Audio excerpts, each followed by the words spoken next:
Okay, let's unpack this. We are stepping into one of the most fundamental, terrifying, and just awe-inspiring thought experiments you can run on this planet. It really is. Imagine the sky tonight. That familiar, quiet, silver presence. The moon is simply gone, vanished. Hmm. Well, I mean, not a spectacular explosion that we could point to, not a catastrophic event we could track, but just an absence, a void. It is the ultimate subtraction from the cosmic balance sheet. When you examine the stack of sources we have here, from astrophysics journals to deep ecological studies, the premise we're exploring isn't about destruction, Right. It's about a radical, immediate void, and it forces us to confront how much we just take for granted in the physics of our daily lives. Exactly. I love how the source material describes this initial, almost primal feeling. You step outside and the stars are sharp, almost painfully bright. But that ancient silver anchor, that thing that has hovered over every ocean, every forest, every story for 4.5 billion years, it's simply gone. The initial loss is almost entirely psychological, isn't it? Something deeply ancient has been removed, and your body senses it before your mind can even register the actual scientific gravity of the loss. That's the core insight we must convey to you, the listener. The moon was never just a decoration in the night sky. It was a fundamental component of the Earth's system. A component, not an accessory. Precisely. It was a gravitational governor, a biological metronome, and a climate stabilizer. Our mission for this deep dive is to synthesize what happens when that silent partner is stripped away.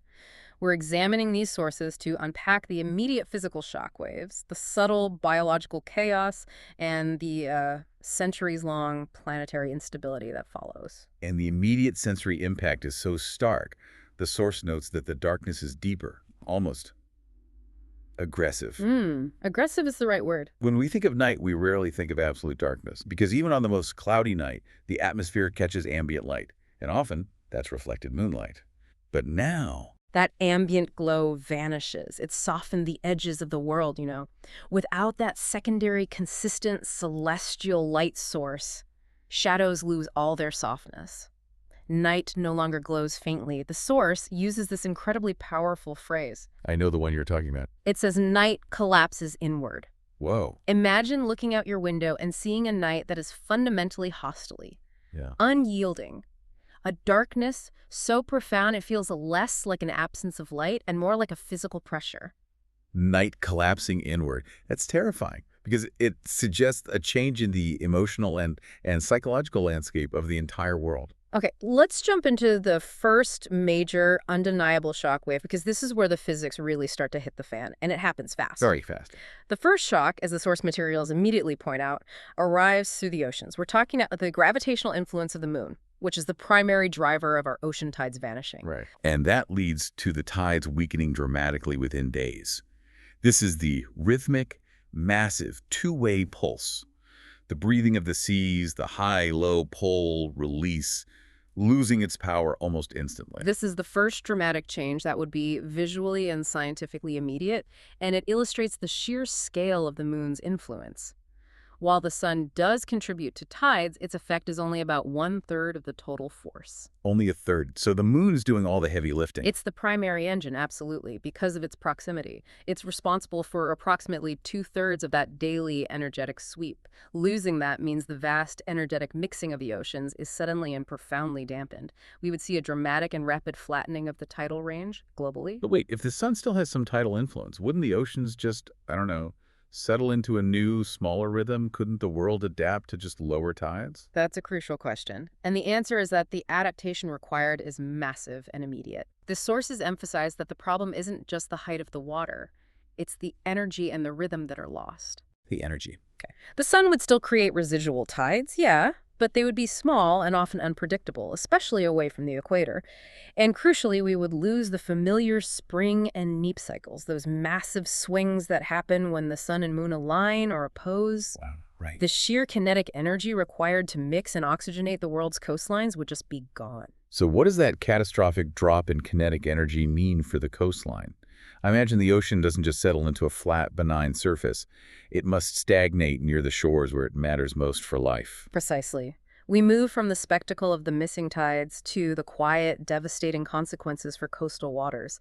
They would immediately begin to stagnate. Immediately. Think about bays, inlets, harbors, shallow seas, all the places where water exchange is primarily driven by that powerful lunar tide. That constant, daily, high-energy movement is crucial for cleaning, circulating, and aeration. Without that daily flush, harbors become clogged, and shallow bays turn hypoxic far more quickly. And if that circulation stops or dramatically slows down, especially in these highly productive nearshore environments. Well, the problem isn't just still water. It's what happens to the stuff in the water, the foundational elements of the ecosystem. Nutrients that once cycled efficiently through the massive tidal motion organic matter, detritus, sediment, minerals, would rapidly settle Settle and what? and begin to rot on the seabed or in the intertidal zones. This creates an immediate increase in anoxic conditions, what we often call dead zones, where oxygen levels fall too low to support complex marine life. That's a powerful image. The failure of the planet's circulatory system in those crucial regions is not a tsunami that hits the headlines. It's a failure of the plumbing system that kills the system quietly from the inside out. And this leads directly to the failure of key habitats. Yeah. Estuaries. The sources call estuaries the critical nurseries of life. Right, where rivers meet the sea. Exactly. These are the brackish, biologically rich zones, and they rely entirely on the daily tidal flush to maintain a crucial salinity gradient, that perfect mix of fresh and salt water, as well as stable oxygen and temperature levels. And without the tides. Without that predictable, strong tidal action, the salinity becomes too high or too low, the water warms up, and these ecosystems would begin to fail. Quietly. They lose their very definition as dynamic, stable ecosystems. It makes perfect sense. Estuaries are where so much marine life starts its journey. Shrimp, crabs, juvenile fish, mollusks. If the nursery fails, the entire marine food chain eventually takes a systemic hit. We're talking about a cascade of productivity loss, starting from the coastlines and working its way out. The sources are very clear on this. Marine ecosystems wouldn't collapse instantly, but they would unravel. Unravel, that's a good word for it. This distinction is important. The unraveling starts subtly, at the foundational level. You wouldn't see a large deep-sea predator suddenly disappear. The impact starts not with the massive visible creatures, but with the microscopic life that is exquisitely dependent on the moon's invisible tug. Wait, microscopic life, can you detail that? How is a tiny organism dependent on a massive astronomical body? That seems counterintuitive. Well, think about the massive biomass of plankton, both zoo and phytoplankton.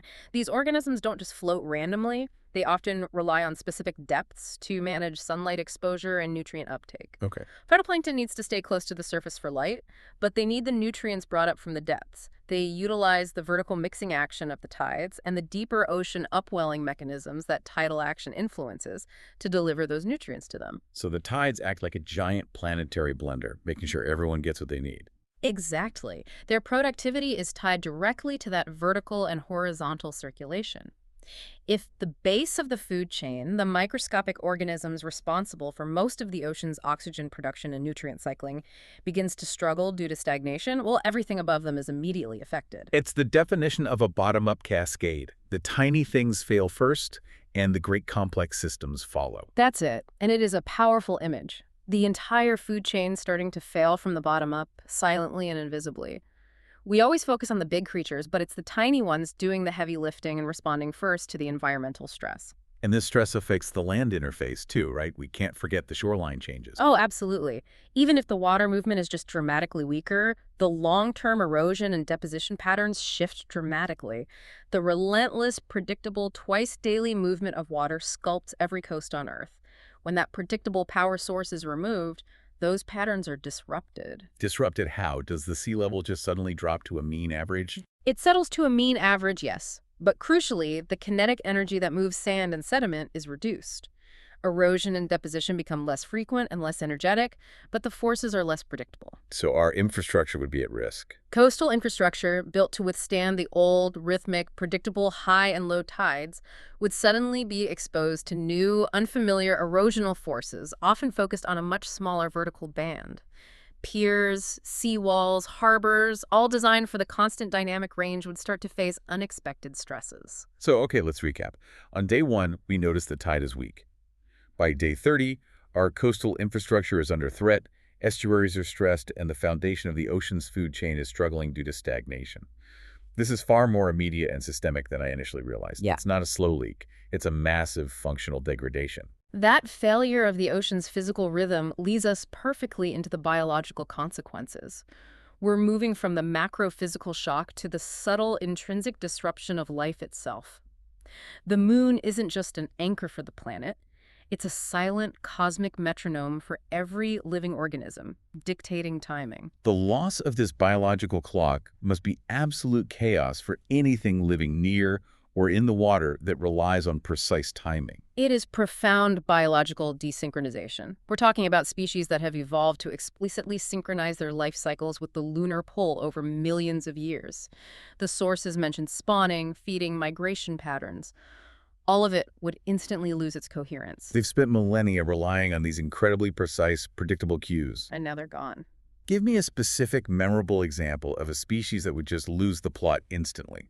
The sources offer several compelling examples. Consider the Pacific grinion. These small fish literally surf the high tides onto the sand to lay their eggs, timed specifically to the highest spring tides of the full and new moon. I've seen videos of that. It's incredible. It is.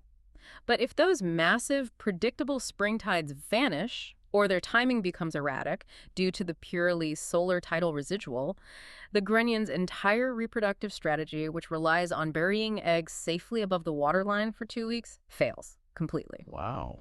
Similarly, coral reefs rely on lunar cycles for mass spawning events. Ah, the coral, I remember that. They synchronize their release of eggs and sperm across thousands of miles. How is that timing even triggered? It's a remarkable fusion of astronomical and environmental inputs.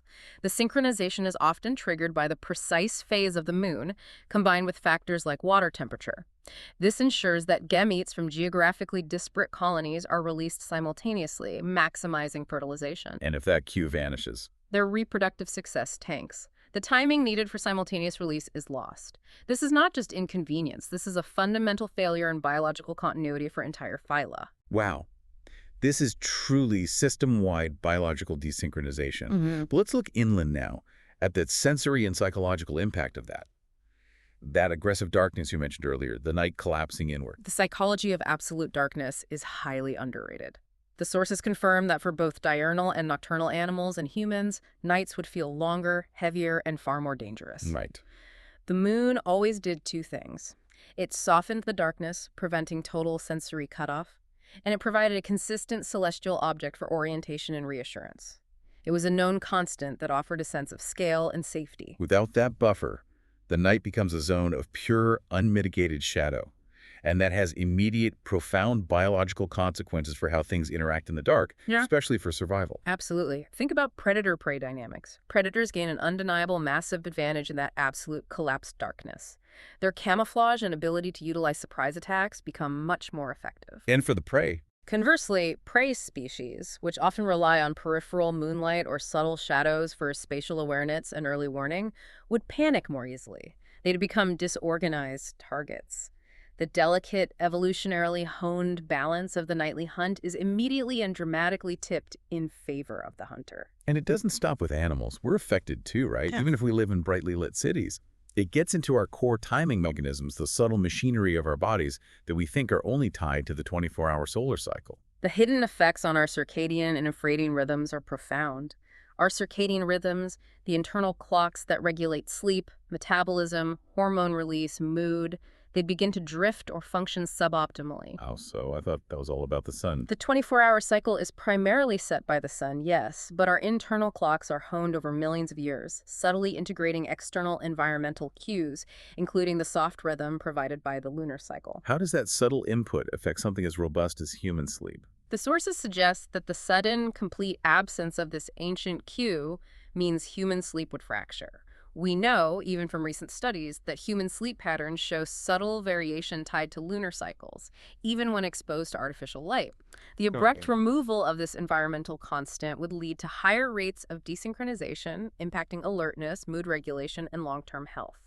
We would be chronically, slightly out of sync with our environment. Fractured sleep is one thing, but you mentioned deeper, longer biological cycles, hormonal and fertility cycles. This is a complex area, but the biological connection between the lunar cycle and various reproductive and hormonal rhythms has been observed widely in nature and historically noted in humans. The sources state that cycles tied subtly to lunar phases would lose coherence. So what does that mean in practical terms? Well, many marine invertebrates, for instance, synchronize their reproductive cycles with the 29.5-day synodic lunar period. When that predictable cue is removed, it doesn't mean immediate sterilization, but it introduces timing errors. So it's not a switch turning off human reproduction, but a long-term subtle disruption that affects the efficiency of life. Precisely. It wouldn't be catastrophic immediately, but it would be enough to create long-term population instability and stress across many species. Imagine if a critical reproductive cue, the ideal time to breed, the ideal time to migrate, is slightly off across an entire population. Yeah. It reduces the efficiency of breeding seasons. The reproductive effort is out of sync with the availability of critical resources. This is a fundamental challenge to biological continuity that plays out over generations. That's a truly sobering analysis. It's a quiet disaster of timing. Which brings us to the ultimate outcome of all this desynchronization, the silent cascade of extinctions. Right. This sounds far more sinister and gradual than the immediate coastal collapse. It is the ultimate slow-motion tragedy of miscommunication. We've established that many species either navigate using moonlight or time their critical behaviors. Migrations, hunts, reproduction around lunar cycles. Then without those cues. Behaviors drift out of sync with their ecosystems. The precision of life is lost. If a specific bird migration relies on the phase of the moon to time its arrival to match the peak flowering of the specific plant, and that lunar cue is gone, the entire intricate choreography of life just breaks down. Exactly. The predator-prey relationship destabilizes because the prey's breeding cycle is now randomly timed relative to the predator's hunting peaks. The plant might flower when the pollinator isn't present. The efficiency of the natural system collapses due to timing failure, not resource failure. And what would be the defining characteristic of these extinctions? The sources provide a very powerful description. They wouldn't be dramatic, fiery ends marked by mass death events. They would be quiet, compounding, cascading. Quiet, compounding, cascading. The species doesn't fail because it ran out of water or food. It fails because its entire life cycle became inefficient and irrelevant to the new, unpredictable timeline of the planet. It's death by 1,000 paper cuts applied across millions of years of evolutionary precision. The biological debt just accumulates relentlessly. The silent, accumulating debt of timing failure. Okay, we need to shift gears now, because the consequences move beyond the immediate ecological crisis. Up until this point, we've been dealing with the biological and immediate physical shockwaves. Now we address the foundational long-term threat to planetary stability itself. This is where the tone shifts completely. We have moved from losing a metronome to losing a foundational stabilizer that protects the entire planet from astrophysical chaos. The consequences now move from biological disruptions to fundamental, centuries-long planetary instability. The stakes become existential. Let's get to the gravitational counterweight, because this is the concept that is truly frightening and defines the long-term future of the planet. Yeah. The crucial role of the moon is that it stabilizes Earth's axial tilt. Right. It acts like a gravitational counterweight. We are currently tilted at about 23.5 degrees relative to our orbit. That tilt is the foundational reason we have reliable, moderate seasons. That 23.5-degree tilt is everything for terrestrial life. It defines where the sun's energy falls throughout the year. If Earth wobbles too much, if that angle changes wildly, which is called obliquity, our climate goes completely haywire. And the moon prevents that. Our sources detail how the moon's immense stabilizing presence has kept that wobble constrained within a relatively narrow life-supporting range, ensuring that Earth has maintained a stable, moderate climate for billions of years. Can you elaborate on the mechanism? What is the moon actively counteracting right now, even as we speak? It's counteracting the gravitational tugs from the sun and the other planets, primarily Jupiter. These external forces are constantly trying to pull and shift Earth's axis. Okay. There are two key terms here, precession and nutation. Precession is the slow, long-term wobble of the axis, currently taking about 26,000 years for a full cycle. Nutation is the shorter-term nodding or swaying motion of that axis. The moon's gravitational torque acts like a massive gyroscope, actively damping the extreme fluctuations in that obliquity. So without that active damping, the initial symptom is that Earth would begin to wobble beyond its currently constrained boundaries. And crucially, the sources note this wobble wouldn't be sudden. It's slow and almost imperceptible at first. But relentlessly accumulating. Exactly. Yeah. It's a slow burn disaster that plays out over thousands of years, but the climate effects begin within centuries. This long-term consequence is catastrophic for life. Seasons would grow far more extreme. What does that mean? More extreme. We are talking about the axial tilt swinging wildly, perhaps from 15 degrees to 40 degrees over long periods. Let's talk about what a swing from 23.5 degrees to, say, 40 degrees means for climate. It means that if the tilt were 40 degrees, regions near the poles would experience drastically longer and hotter summers when tilted toward the sun, and dramatically colder 6-month-long periods of darkness when tilted away. And the equator.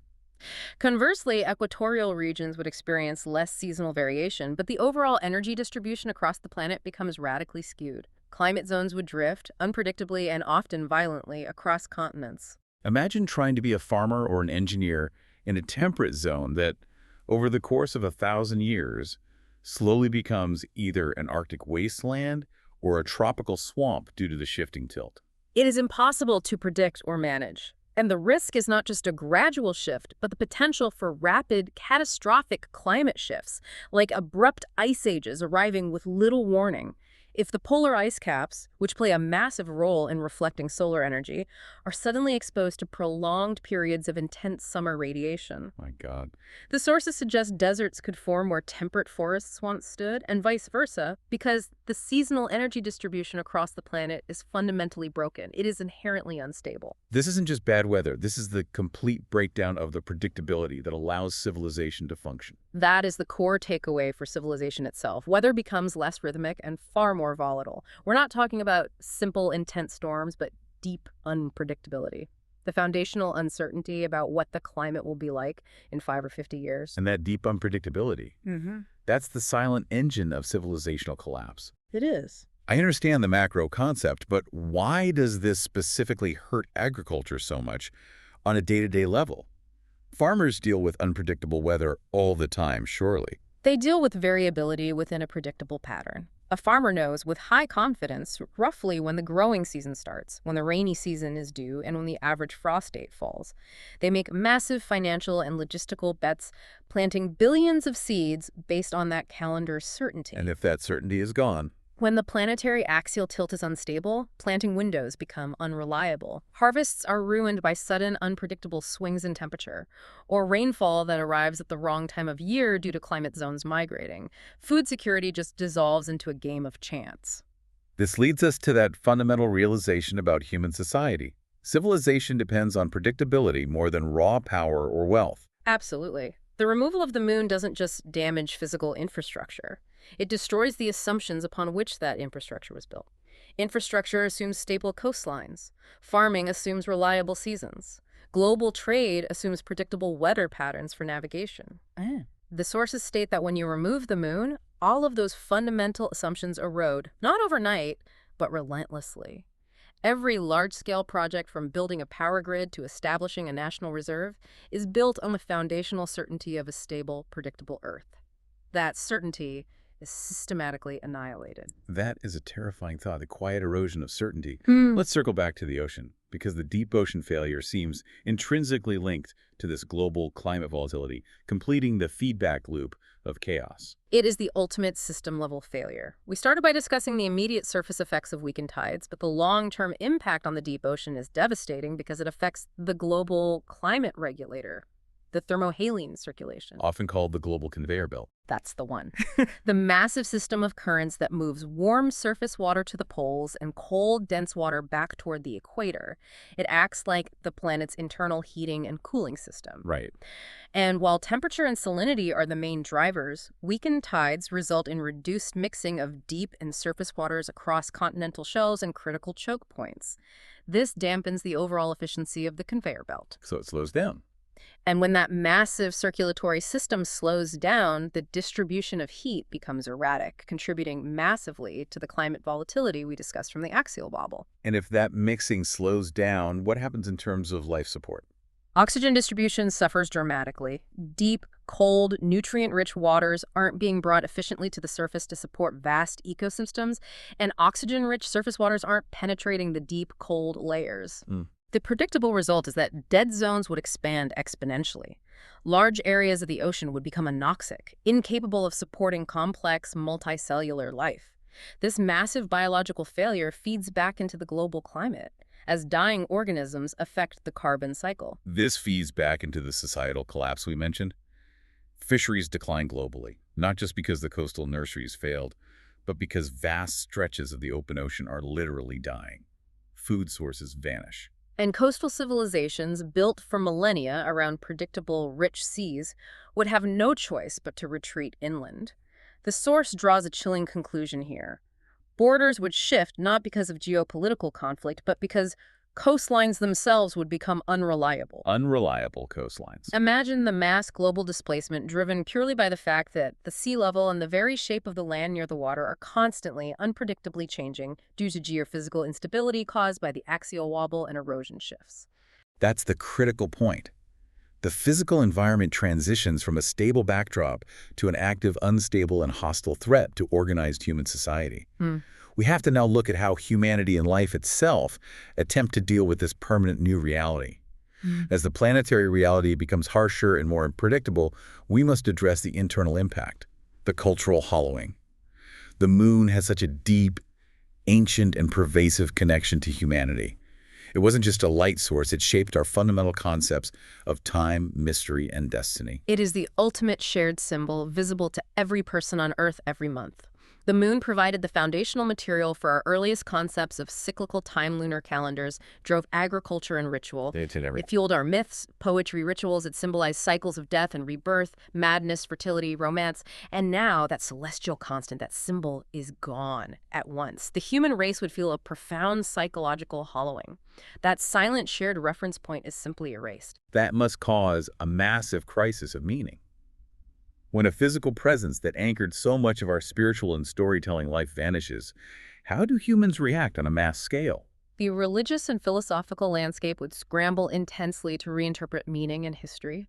The sources suggest a profound cultural fracture. Some communities would see the disappearance as an act of cosmic abandonment, a sign that the cosmos is indifferent or actively hostile. Leading to apocalyptic cults or mass despair. Exactly. Others might interpret it as liberation, a signal that human destiny is now entirely up to us, unshackled from cosmic rhythm, pushing for radical technological solutions. But for the vast majority, they would simply feel unmoored, disconnected from the historical past, and fundamentally confused about their place in the universe. And while our minds struggle with the philosophy of loss, biology doesn't wait. The volatility acts as a massive selective pressure. Evolution accelerates under this enormous, sustained environmental pressure. The new environmental volatility and the loss of timing cues act as extreme evolutionary filters. This is Darwinian theory at hyperspeed. Species reliant on cycles, the ones whose timing has failed, like the grunion or migrating birds, vanish rapidly. And the survivors. But those that are genetically variable, less dependent on specific cues, or that are highly adaptable to extreme, unpredictable environmental swings, survive and thrive. Evolution doesn't care about the pain of loss. It only cares about fitness in the new, sharper environment. What would that look like for specific groups, say the species that rely on darkness, the nocturnal mammals? For nocturnal species, the sudden switch to absolute collapsed darkness presents a huge survival challenge. The source suggests two primary evolutionary pathways. First, they might evolve drastically enhanced sensory perception, superlative night vision, hypersensitive hearing. Or relying on scent more than ever before. Right, to cope with the absence of moonlight. Or, perhaps more dramatically, they might abandon darkness entirely, shifting their activity windows to twilight or daylight hours if the competitive pressure from diurnal species allows. It's a rapid, life-or-death evolutionary bottleneck that will fundamentally rewrite the planetary fauna. And, as always, humanity tries to solve a cosmic problem with a technological fix, leading to the technological coping mechanism. We are not going to accept unmitigated darkness or chaos. We attempt to replace the lost light and the lost stability, but this itself creates a cascade of secondary problems. Humans would flood the night with intense, pervasive artificial light, street lights, security lights, industrial illumination to replace what was lost. Trying to restore safety, psychological comfort, and orientation. However, the source notes this is a feedback loop of unintended consequences that further and permanently disrupts the remaining natural ecosystems. Right, because now the remaining nocturnal animals that did adapt to the collapse of moonlight have to deal with intense, inconsistent, human-created light pollution, destroying whatever faint natural rhythm they might have salvaged. Exactly. It's a double whammy for non-human life. Loss of consistent natural light, replaced by chaotic, blinding artificial light, further stressing the already fragmented biological clocks of the surviving species. It's an aggressive human imposition onto a wounded natural world, driven by necessity but environmentally damaging. But after the initial shock, the centuries of chaos and the relentless pressure, humanity always finds a way to survive, albeit in a world profoundly different from our own. Let's look at the final state, the new normal. After hundreds of years, perhaps a millennium, the world is fundamentally different, but humanity adapts, because it has to. The focus shifts entirely to engineering and massive system management. We might see advanced climate engineering implemented to partially stabilize seasons, Desperately trying to counteract the unpredictable effects of the axial wobble. even if imperfectly. Think massive, global, reflective aerosols or strategically managed ocean currents. And artificial infrastructure to replace the lost natural rhythms of the ocean. Large-scale artificial tidal systems could be built in key economic regions and critical ecological zones. These would be massive barriers, gates, and pumps used to simulate the crucial tidal flushing needed for major ports and remaining coastal ecosystems, a necessity to prevent total stagnation. And calendars. Yes. Time itself would have to be rewritten entirely. Divorced from any natural lunar rhythm, months are redefined as purely arbitrary, standardized units of solar time, maximizing efficiency rather than reflecting nature. And the culture itself must shift in response to this new, heavily engineered reality. If life is no longer tied to the waxing and waning moon, the rhythm of human existence must change. Culture would grow less cyclical, less patient, and more linear. The ancient reverence for cycles, for return, for the predictable rhythm of nature, that fades entirely. Life becomes a continuous, engineered push forward, focused entirely on maintaining stability through constant management. Not patiently trusting the natural rhythm. No. This future culture views time not as a river that flows and returns, but as a problem to be solved, continuously and without respite. And this leads to the ultimate loss, the lost generation, the children born in this engineered world. Imagine those children born centuries after the disappearance. They grow up never knowing the soft light of the moon. The old stories, the myths, the poetry, the sheer shared wonder of looking up at that silver orb, they become strange and almost nonsensical to them. Stories of glowing nights and synchronized oceans would feel like folklore from a fantastical alien realm. Completely, the moon becomes an abstract idea, historical data, but not a lived reality. It becomes like a lost sense humans once had but can't imagine anymore. Precisely. It's an intellectual concept, perhaps a historical tragedy studied in schools, but not a symbol of cosmic importance or a provider of biological rhythm. The loss is complete, not just physically and ecologically, but experientially and culturally. They survive, but they have inherited a sharper, fundamentally incomplete world. Okay, let's bring this back and deliver the final, decisive truth of this hypothetical world. We started with the immediate visual shock, moved through the coastal collapse, the deep biological desynchronization, and the massive, centuries-long threat of planetary instability. The restated truth derived from the totality of these sources is this. The moon was not just a rock. It was a foundational regulator, a stabilizing gyroscope, and a silent partner in Earth's habitability that ensured moderate predictability. And its disappearance wouldn't shatter the planet instantly. No, or sterilize the surface in a single day. That's a crucial distinction. But it would relentlessly strip away the margins that made life resilient. The loss of those margins is the difference between a thriving world that can absorb shocks and a perpetually stressed one that requires constant technological intervention just to tread water. Earth would still be alive, and humans, being relentlessly adaptable, would still survive in pockets and under massive technological structures. However, the outcome is clear and sobering. The world would be sharper, harsher, less forgiving. Every aspect of life. From agriculture to infrastructure to internal biological timing would require constant, costly, and technologically demanding management. The ease, the grace, the natural coherence of the system is permanently lost. So the final thought we leave you with is this. The moon's absence wouldn't end life on Earth. It would fundamentally end the illusion that Earth was ever stable on its own. It strips away rhythm and reassurance, forcing humanity and the rest of life into a perpetual state of engineering survival. constantly battling the inherent instability of a planet that has lost its silent gravitational anchor. The stability and moderation we enjoy is not inherent to the planet itself. It is a precious gift of that massive gravitational counterbalance. The world carries on, but without the quiet, persistent reminder that even the largest cosmic forces can move gently when perfect balance exists. A compelling and frankly terrifying deep dive. We'll leave you to ponder the weight of that absence the next time you look up.